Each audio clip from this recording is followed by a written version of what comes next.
Good morning and welcome to the webinar on recognizing tiredness, stress, or anger in our driving. My name is Michelle and I'll be your webinar moderator today. Today's webinar is sponsored by NatRoad's Platinum Partner, PACCAR and the Dealer Industry Fund. Whether it's moving freight across the nation or going the last mile, their DAF trucks are always delivering. Our presentation today is presented by Dr. Amanda Stevens. Amanda is Senior Research Fellow at Monash University Accident Research Centre. She has been involved in road safety research for almost 2 decades, and her background is in the psychology behind driver behaviour. Amanda completed her PhD in psychology at the University of Surrey in the UK, focusing on the role that emotions play in how a driver evaluates and responds to their current driving environment. She has published extensively in this area, with a primary research focus on anger and aggressive driving. She is currently involved in designing and implementing behaviour modification programs to support drivers in managing emotional, fatigued, or inattentive driving. Her recent program to reduce aggressive driving, RAD, has helped drivers avoid or manage situations of anger and aggression. She is also leading a project funded by the AAA to develop a program to support workplace drivers recognize and self-regulate signs of fatigue driving. Like always, we'd love to hear from you during today's presentation. If you have a question, please feel free to type it in the question section at the bottom of the screen during the session. Today's webinar will be recorded and uploaded to the NatRoad website and YouTube channel. So welcome, Amanda. Over to you. Hello, and thank you very much for inviting me to come and do this webinar today.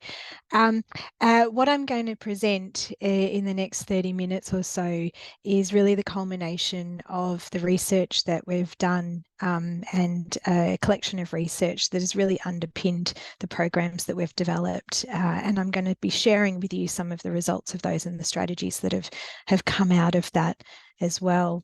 But the first thing I'm going to start with is just really setting the context for road trauma and the context which drives a lot of the work that definitely I do. So we know that each year about 1,200 lives are lost on Australian roads, and we've been tracking that road toll for a number of years and watching it slowly but steadily go down. But something we don't talk about as much, and I think we really do need to talk about, is the number of people who are seriously injured on the roads each year. And I'd ask you just to have a think of what number you think that might be. It's about 40,000 people. And most of these injuries are life-changing.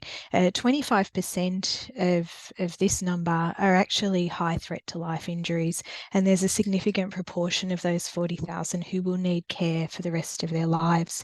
But this doesn't just affect the people who are hospitalised. It has a ripple effect to their loved ones, their family, the extended family, the workplace, and the community. And when we're looking at annual numbers that are this big, it makes sense that most of us can probably put our hand up and say we've been touched by road trauma in some way.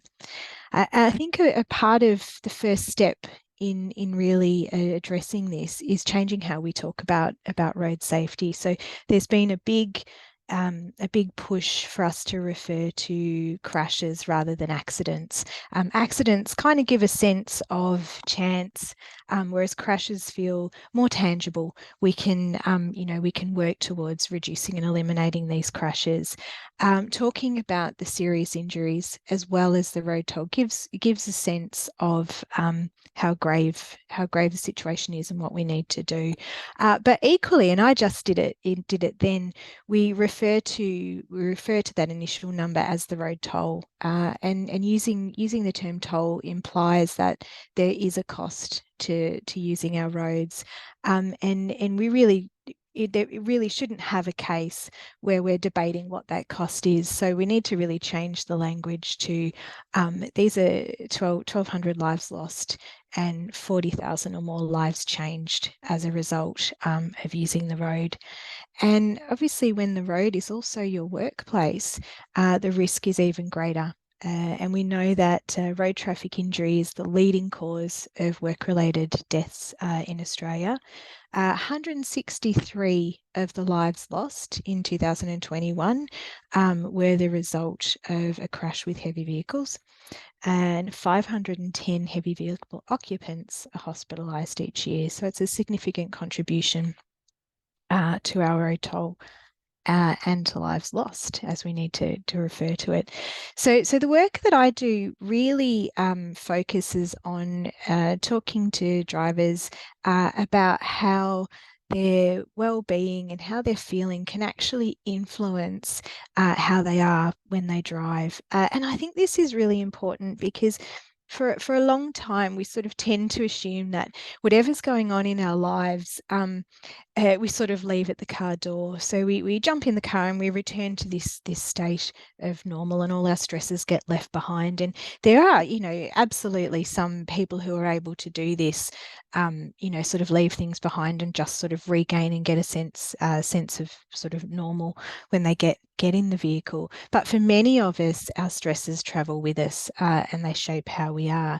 And this can be harder too if your journey, a lot of the driving that you do is long distance and you're on your own. There's more scope to really think about life stresses and dwell about things. And the cartoon I have here with the angry passenger, I think can represent different things to different people. It doesn't have to be a person in the car sort of yelling at you or getting angry at you. It can be a conversation that you've had before you get into the car.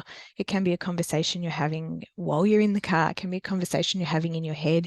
It can be thinking about a meeting that you've got to get to. So there's a number of things that can come in, and they shape how we drive and the attention that we've got to put on the driving task.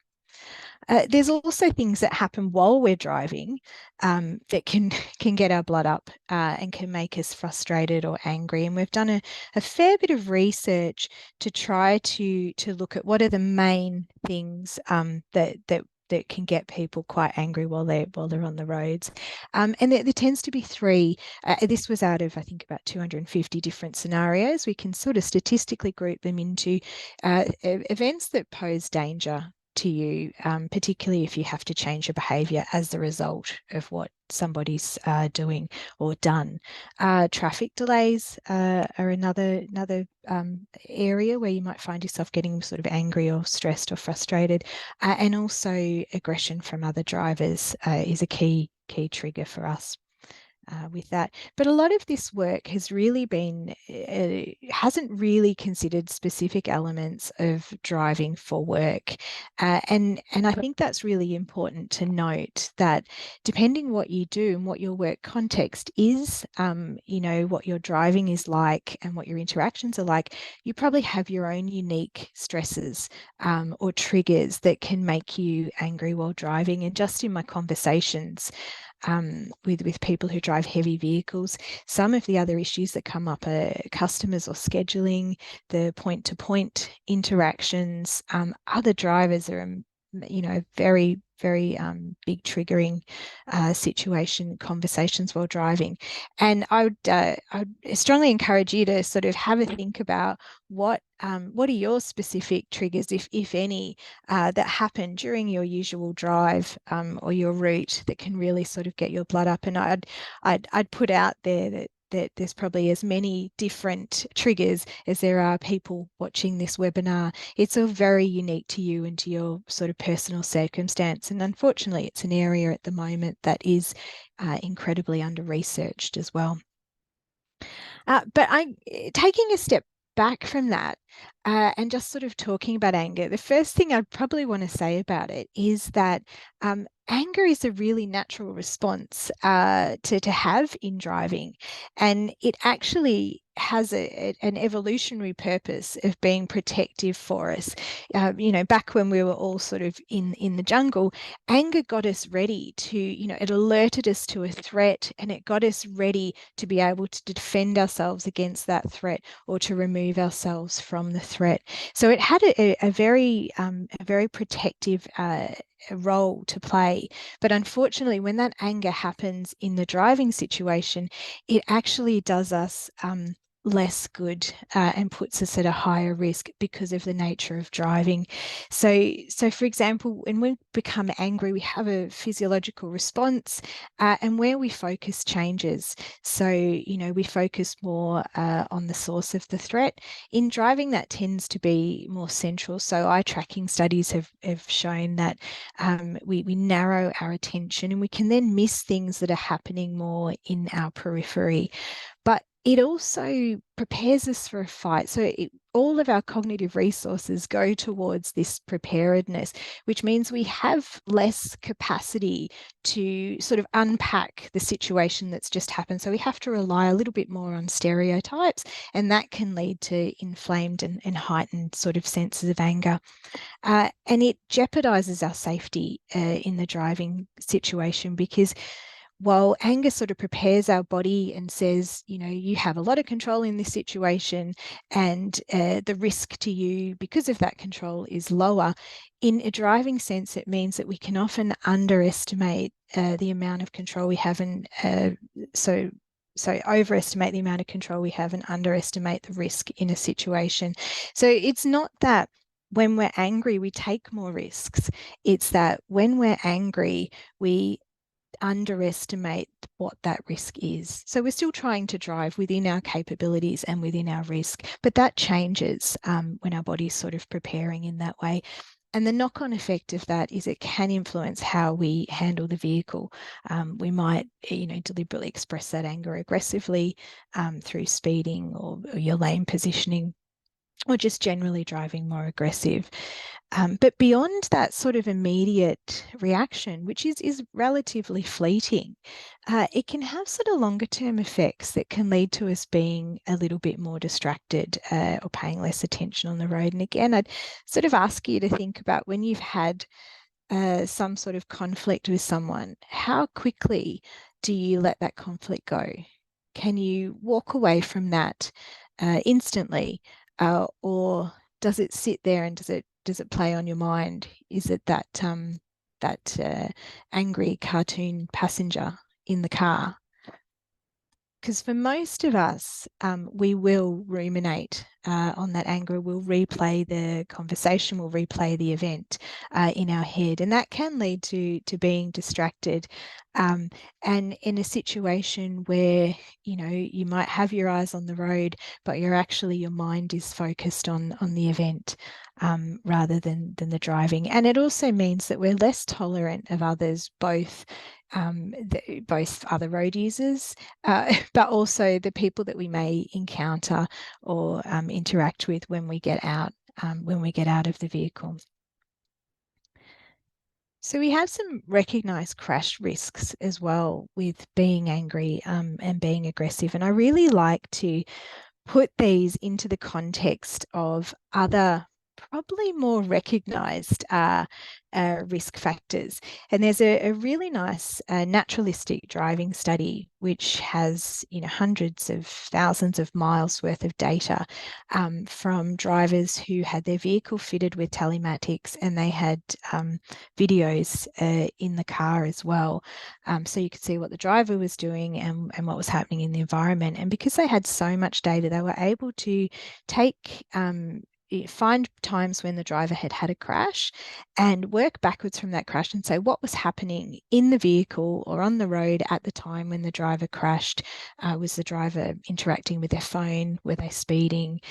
Did they look impaired? And they were able to do that and compare that to other periods of driving when the road was the same and the weather was the same and the time was the same, and see what the odds are of being involved in a crash when you're engaged in these other activities. And these are the well-known sort of crash risk things that we have. So speeding, using a phone, being visibly impaired by drugs or alcohol, being sleepy, and also being aggressive.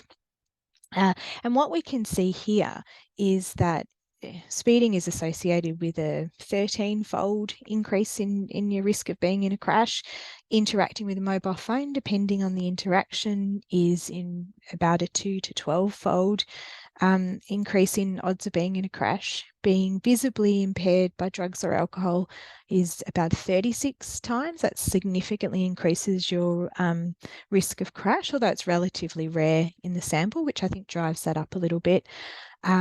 Being noticeably sleepy, so that's displaying really overt signs, was about a threefold increase in crash, although more recent Australian statistics would suggest that was a bit higher.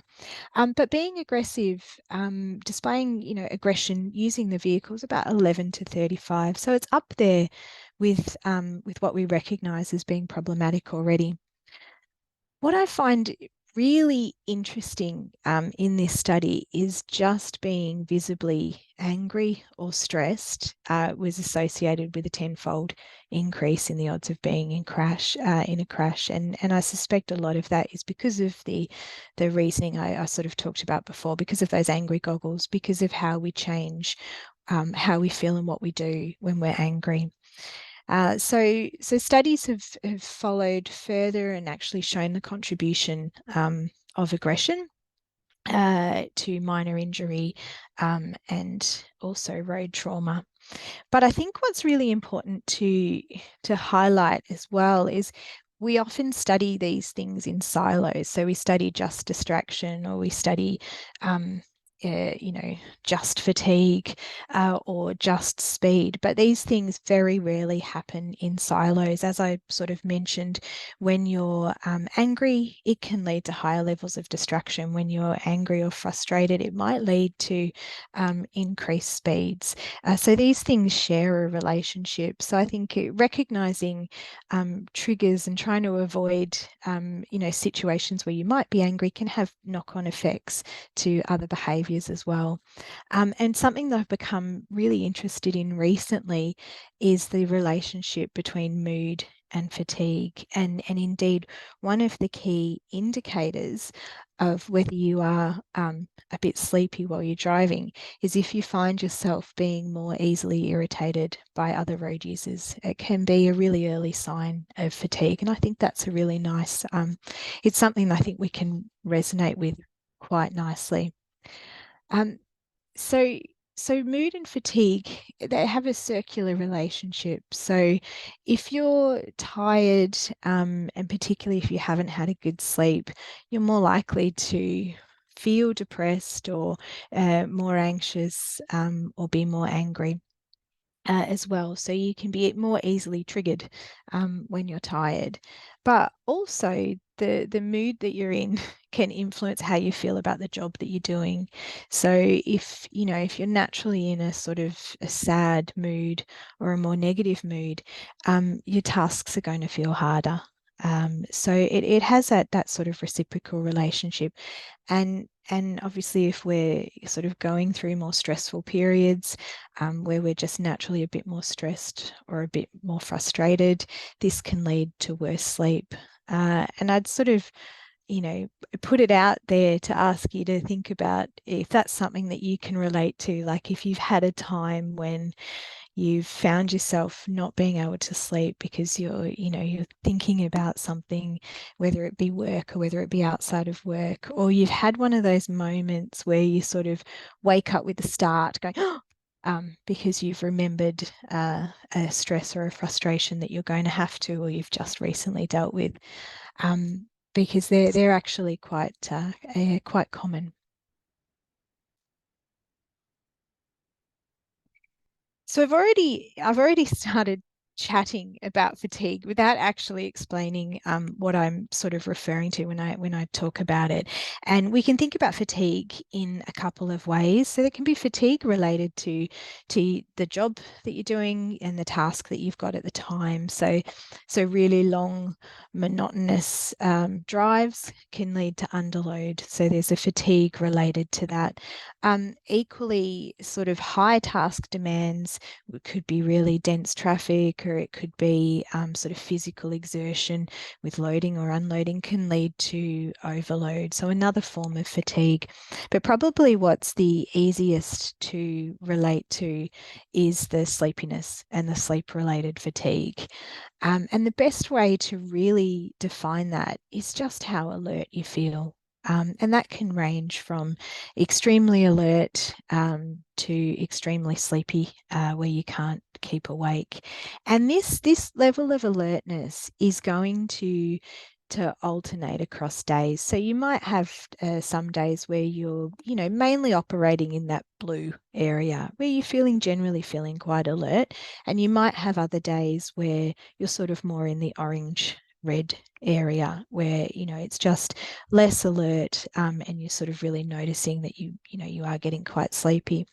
But not only can it fluctuate across days, but within the day you're going to have different levels of alertness, and that's quite normal. So you might wake up in sort of feeling rather alert. By the afternoon you might be feeling a bit sleepy, and then by the end of the day you might go back to being alert as well. So we can have these sort of daily fluctuations and fluctuations within the day too.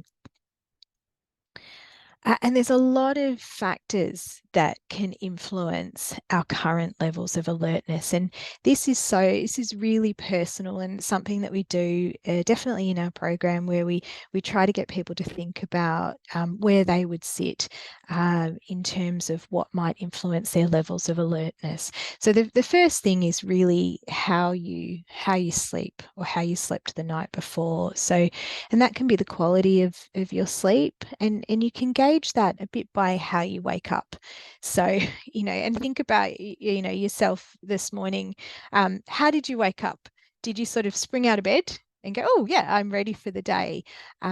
If you did, then that means you probably had a really good quality sleep. If you were perhaps maybe a bit more like me, who kind of just rolled out in denial, then that means that, the quality of my sleep was probably less than ideal, because it took me a while to sort of completely wake up in the morning. There's also the duration of your sleep, or the sleep pressure. So how long you actually got to sleep, or how long it's been since you've last been to bed. And one really key thing about this is that you most likely know your magic number. You most likely know how many hours you need to really wake up and feel rested and feel like you can work safely the next day. And particularly if you've been in your job for a while, and you've been on the roster that you're on, or the schedule you're on, you've probably developed your own routines, and you know yourself what that magic number is. So if you've gone to bed and missed out on getting that magic number, then you're probably at a higher risk of not feeling alert the next day. There's personal factors, how much coffee you might have downed in the morning after you woke up, or how much caffeine you've had through the day in your diet can can influence as well. But then there's also the external factors that will sort of affect your alertness during the day.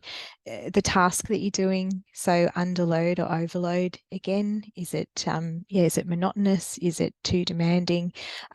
Your environment. So, is it really hot? Extreme heat? Is there rain? What's the weather like when you're sort of out on the road? And rest stops. Are you able to find a quality place to pull over? Is there pressure to find the spot in the time that you need to find it by? So all of these things can influence that level of alertness and how you're feeling. And then there's the natural circadian influence that we all have. So naturally, our alertness will fluctuate during the day, and this is very individual, particularly if you have different sort of rosters. Generally, at around 2 a.m. to 4 a.m. and 1 p.m. to 4 p.m. is when our bodies will naturally be less alert. Now that can range between 1 and 3 p.m. or 2 and 4 p.m. for some people. So I've given it a fairly broad time there, because it varies. And you might notice at that stage of the afternoon, you're starting to get a bit more restless, or yawning a bit more, or if you're like me, you're reaching for the snacks or some sort of a sugar hit that will hit you, and that's normally your body just sort of going into its lower alertness levels. But just as I was talking about how anger and stress can influence how we drive. Also, your sleepiness can influence how you drive, and there's sort of signs that you're sleepy as you drive. So, unlike the angry goggles that change where we focus, when you're tired and you've got tired eyes, you also shift your focus of attention. But instead of focusing it just in the center, say, or where the source of threat might be, when you're tired, your eye patterns become more scattered. So you're focusing less on specific spots and scattering your eyes sort of more horizontally. You're processing information differently. So it takes a little bit longer to process the information, and it can take a little bit longer to react when you need to. But it also jeopardizes your safety because it changes your risk assessment. It's hard to know when you're too tired to drive. And I'll touch on that in a little bit. But it's hard to know when it is time to pull over because often your performance remains the same until that fatigue really kicks in. How you handle the vehicle can change. So your speed might become a little bit more variable if you're manually controlling your speed, and equally your lane position might sort of drift as well. And it can lead to reduced alertness, less attention, but equally less tolerant of others. So again, just with our sort of anger, and I think this is why they're so beautifully combined, you can find yourself being less tolerant of other road users, or even, again, people that you sort of interact with pre and post that time on the road. So a lot of people talk about or use the comparison of blood alcohol content in relation to the impairment by fatigue. And I think it highlights a really something that's sort of lacking at the moment in having an adequate measure of when you're too tired. And there's a lot of work being done in this area at the moment, but right now there isn't an objective measure in the same way we would have our BAC for the impairment by alcohol.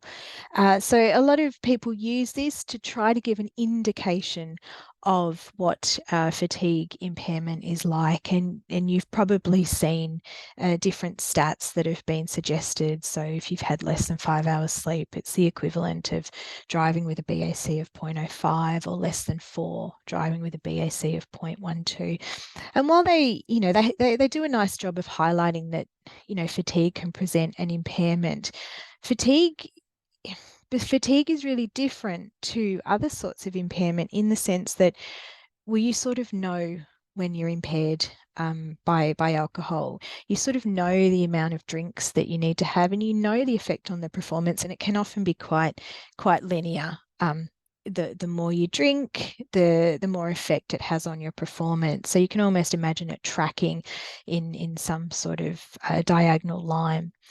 But fatigued driving is a different impairment because quite often when you drive and you're fatigued, you get home safe. So you don't realize that there's a risk to it.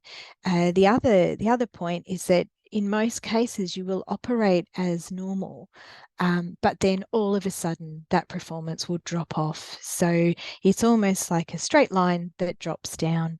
And I've got a little video here, which I think is really interesting because it highlights the point of looking out for some of your fatigue signs, because often before that performance drops off, you've displayed signs of fatigue. So it's really important to sort of be able to recognize those signs as an indicator that, okay, I need to address this now.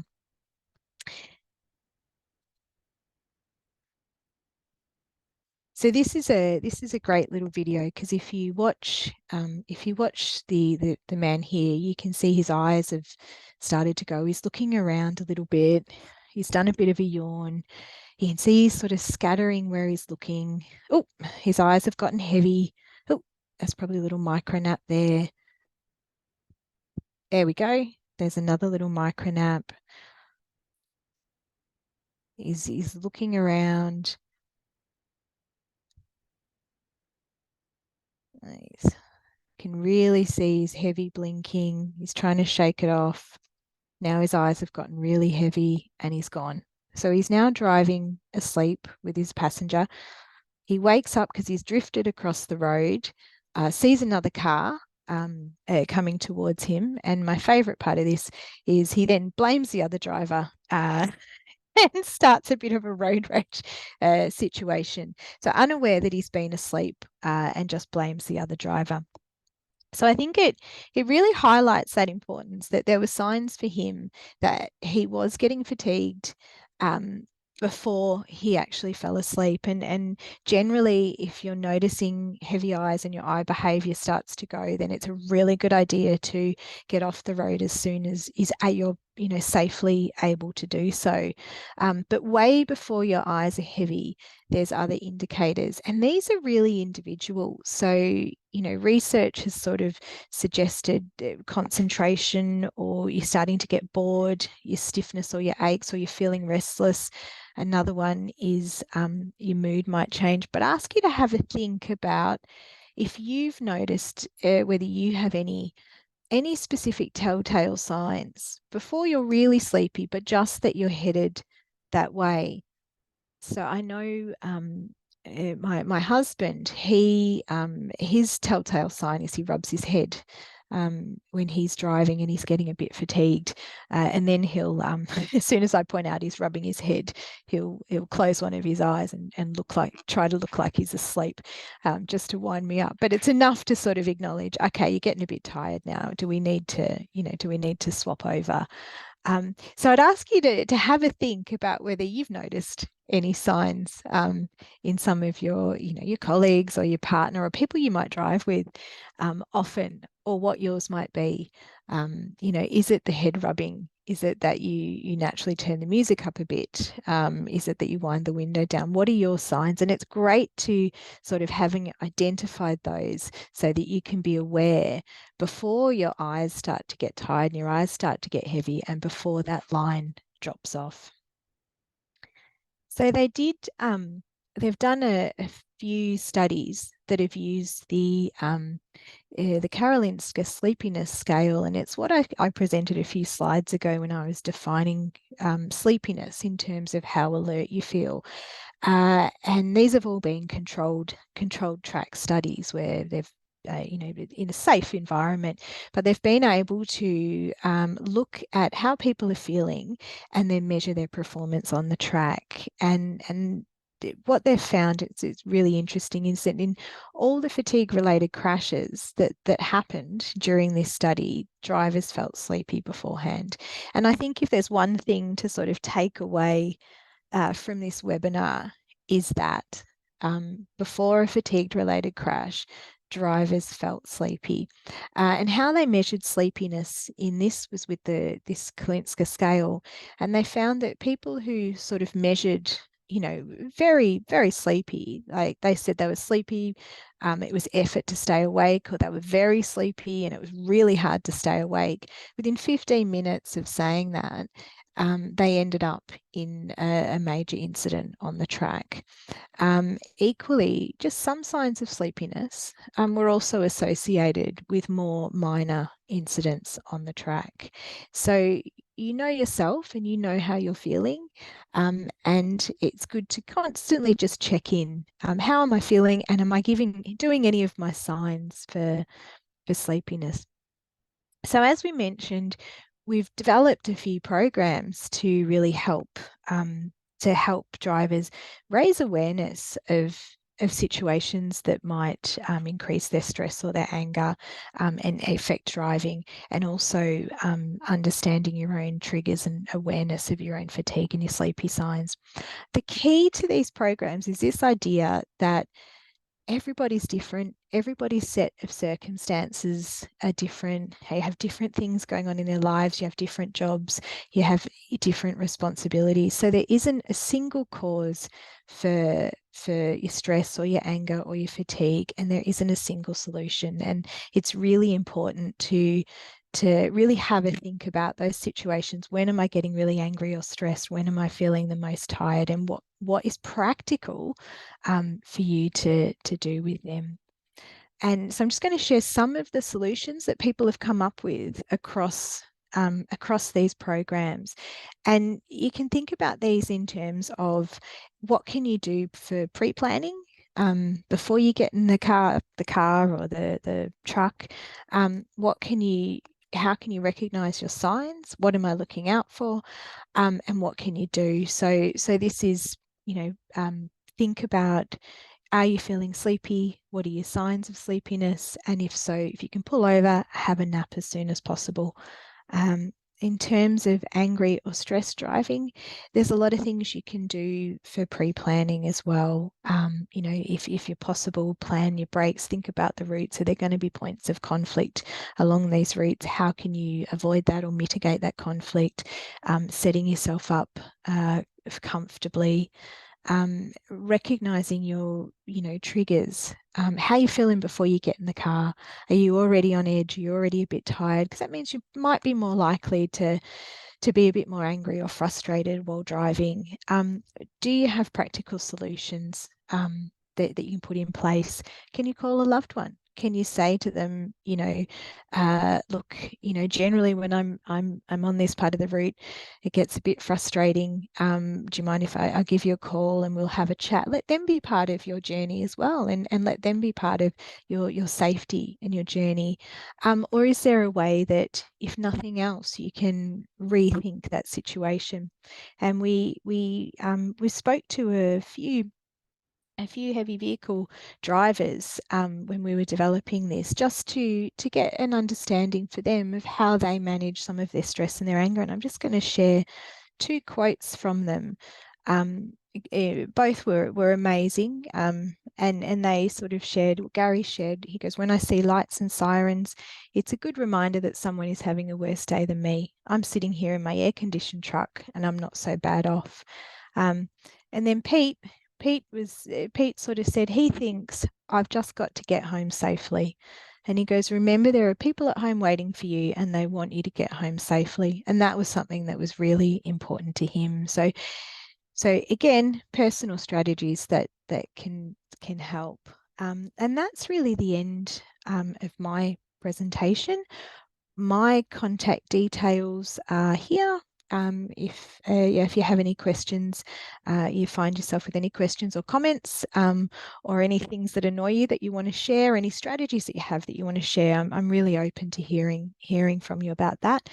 And I'll pass back over to Michelle. Thank you very much, Amanda. And thank you to PACA and the Dealer Industry Fund for sponsoring this webinar again. And thank you everyone for attending. So Amanda shared her contact details. Please feel free to email her directly. Or if you would like to email info@natroad.com.au, we are more than happy to pass it on as well. So have a great day, everyone.